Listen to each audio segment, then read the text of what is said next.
श्री स्वामी समर्थ. स्वामी महाराज तुमच्या सर्व चांगल्या इच्छा पूर्ण करो ही स्वामींच्या चरणी प्रार्थना करते आणि आजच्या व्हिडिओला सुरुवात करते. पण त्या अगोदर चॅनलवरती नवीन असाल तर सबस्क्राईब करा आणि शेजारील बेल आयकॉनलाही प्रेस करा, म्हणजे माझ्या सर्व नवीन व्हिडिओंचं नोटिफिकेशन तुम्हाला मिळेल आणि तुम्ही एक पण व्हिडिओ मिस करणार नाही. आपल्या जीवनामध्ये जे काही वाईट भोग असतात, इडापिडा असतात, दुःख असतात, ते संपवण्यासाठी मकर संक्रांत आणि भोगीचा हा जो दिवस आहे तर तो खूप महत्त्वाचा असतो. आपल्या घरामध्ये जो आपला उंबरठा असतो त्याला अनन्यसाधारण महत्त्व दिलं जातं.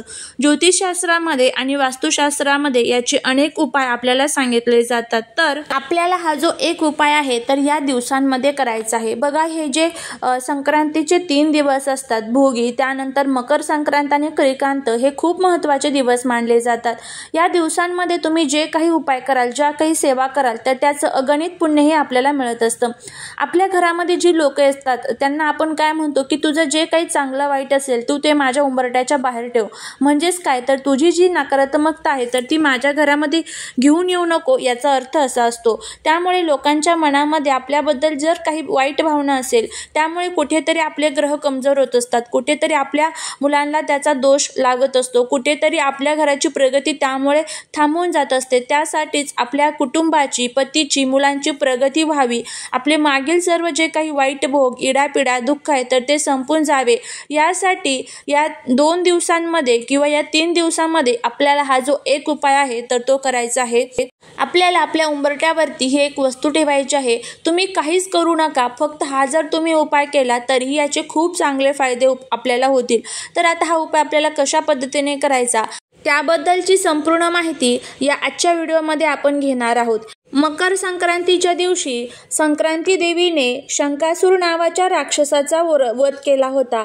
त्यावेळेस पृथ्वी तलावरती ज्या काही वाईट शक्ती होत्या तर त्या सर्व नष्ट झाल्या होत्या आणि त्यावेळेस सूर्यदेव हे मकर राशीमध्ये प्रवेश करत होते. त्यामुळे या सणाला मकर संक्रांती हे नाव देण्यात आले. त्यानंतर भोगीच्या दिवशी आपल्या जीवनातील जे काही भोग आहे, आपल्या जीवनातील दुःख जे आहे तर ते संपवण्याचा हा दिवस मानला जातो. आपल्या जीवनातील सर्व वाईट भोग, इडापिडा, दुःख संपावे, आपल्या घरामध्ये आपल्या मुलांची, पतीची, आपली स्वतःची भरभरून प्रगती व्हावी, घरामध्ये जो पैसा येतो तो स्थिर आणि अखंड राहावा, यासाठी या दिवसांमध्ये हे प्रभावी उपाय केले जातात. तर बघा, विष्णू पुराणांमध्ये सुद्धा सांगितलेलं आहे की माता लक्ष्मी दिवसभरामध्ये 7 वेळेस आपल्या घरामध्ये प्रवेश करत असते, म्हणजे आपल्या उंबरठ्यावरती येत असते. त्यामुळे आपला उंबरठा सुशोभित ठेवणं, स्वच्छ ठेवणं खूप महत्त्वाचं आहे.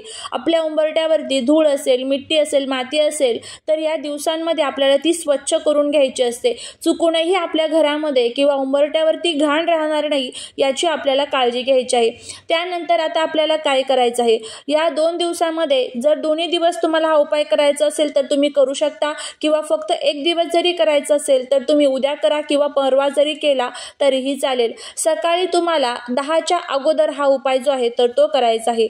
आता काय करायचं आहे ते आपण बघूया. त्यामुळे व्हिडिओ हा स्किप न करता शेवटपर्यंत बघा आणि चॅनलवरती नवीन असाल तर सबस्क्राईब करा. कमेंटमध्ये जय माता लक्ष्मी लिहायला अजिबात विसरू नका.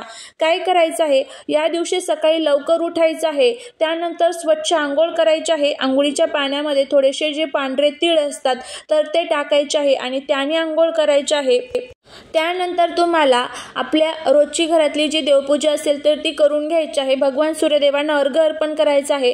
उंबरठ्यावरती आता सर्वात प्रथम एक तांब्याभर पाणी घ्यायचं आहे. त्यामध्ये हळद टाकायची आहे, थोडंसं गोमूत्र टाकायचं आहे आणि उंबरठ्यावरती हे पाणी ओम नमो भगवते वासुदेवाय नमः म्हणत म्हणत शिंपडायचं आहे.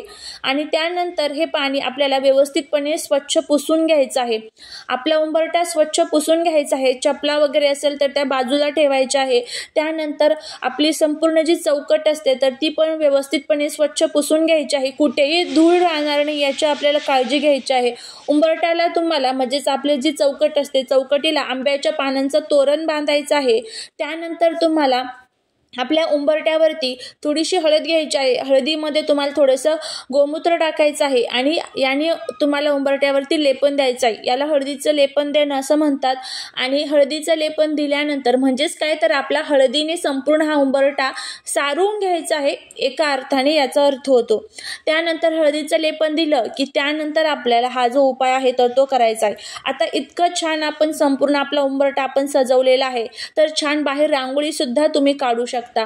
त्यानंतर काय करायचं आहे तर आपल्याला एक छान दिवा घ्यायचा आहे. दिवा हा व्यवस्थित स्वच्छ असावा, कुठेही खराब झालेला किंवा कुठेही तुटलेला फुटलेला असा अजिबात नको. तर दिवा घेतल्यानंतर त्या दिव्यामध्ये तुम्हाला तूप टाकायचं आहे. तूप टाकल्यानंतर या दिव्यामध्ये तुम्हाला 11 तांदळाचे दाणे टाकायचे आहे आणि 11 तुम्हाला त्यामध्ये जी काळी मिरी असते बघा, तर ती टाकायची आहे. त्यानंतर एका प्लेटमध्ये हा दिवा ठेवायचा आहे. खाली अगोदर तांदूळ ठेवायचे, त्यावरती हा दिवा ठेवायचा आहे. त्यानंतर थोडंसं कुंकू घ्यायचं आहे.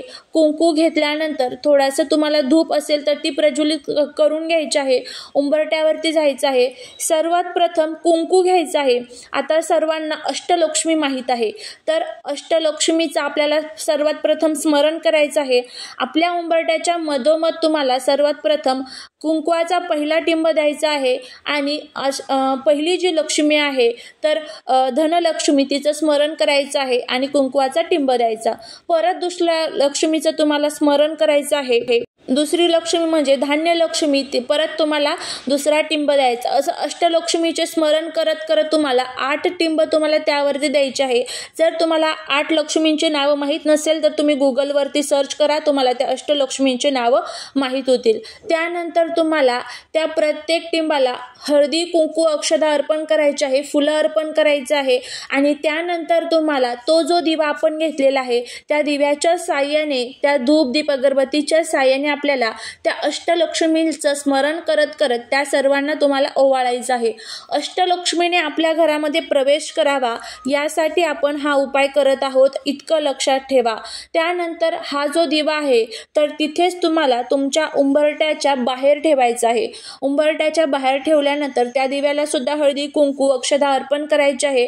तिथे नमस्कार करायचा आहे उंबरट्याचा, भगवान विष्णूंचा आणि माता लक्ष्मीचं स्मरण करायचं आहे.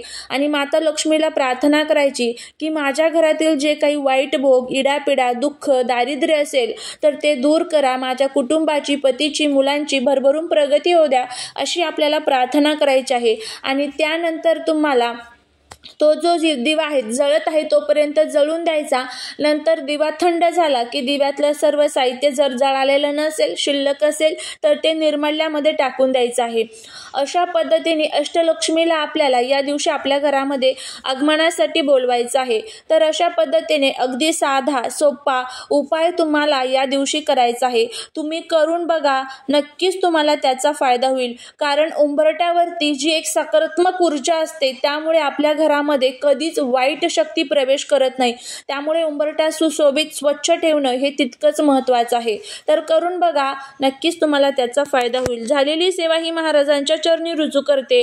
व्हिडिओ जर आवडला असेल तर लाईक, शेअर आणि सबस्क्राईब करायला विसरू नका.